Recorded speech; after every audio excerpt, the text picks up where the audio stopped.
Welcome to Bible 180 Malachi. If at any time in Israel's history God's people should have understood what Yahweh wanted, it was in Malachi's day.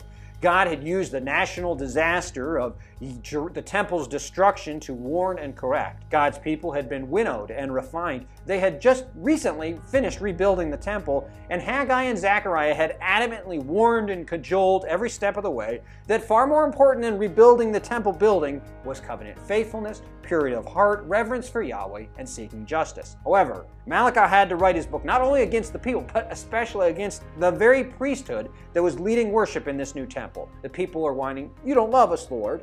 Yahweh says, "What are you talking about? I've hated your enemies and saved you from them, particularly the treacherous Edomites. But I have loved you. You know how to honor your fathers, so why won't you honor me? Instead, you disrespect me by offering crippled and diseased animals at my sacrifices. You'd be laughed at or chased out of court if you tried offering these as payments to any official, but you try to offer them to your God? Just shut your temple doors rather than insult me. My name will be great among the nations, but you sniff contemptuously at my name and drag it through the mud. If you priests won't honor my name will become a curse to you. You call yourselves Levites, but Levi was devoted to me and he revered my name.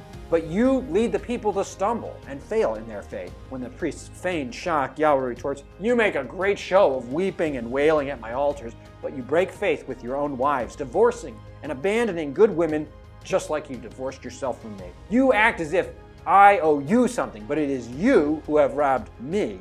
I've never needed your offerings, and I've paid you back more than you could possibly ever give me. I'll prove it. Test me and follow my covenant, and I will exceed even the great promises that I had given beforehand. You build a temple for me to dwell with you in, and now I will come to you, but not as you had assumed. Because of your wickedness and corruption, I will come in judgment. I will come like a pressure washer, a refiner's fire, to burn away your impurities." Now some took heed and renewed their vows to the Lord. A remnant will be saved, but Yahweh will nevertheless come like a furnace. Those who revere his name, they will frolic like calves released to run through the fields. But I will send Elijah ahead of time before the day of the Lord. He will convert to righteousness both the children and their fathers. But if that doesn't happen, I will strike the land with a curse. The point is, rebuilding the temple hasn't really changed anything. The people are still corrupt. They still sin and disregard God. The gifts God had given them, the temple and Levitical priesthood, are now so misused that they're more of a problem than a possible solution. God will return to his people, but unless they repent, it will be in judgment. Yahweh will restore justice and goodness, but first he will send the Elijah ahead of time to convert the hearts of his people.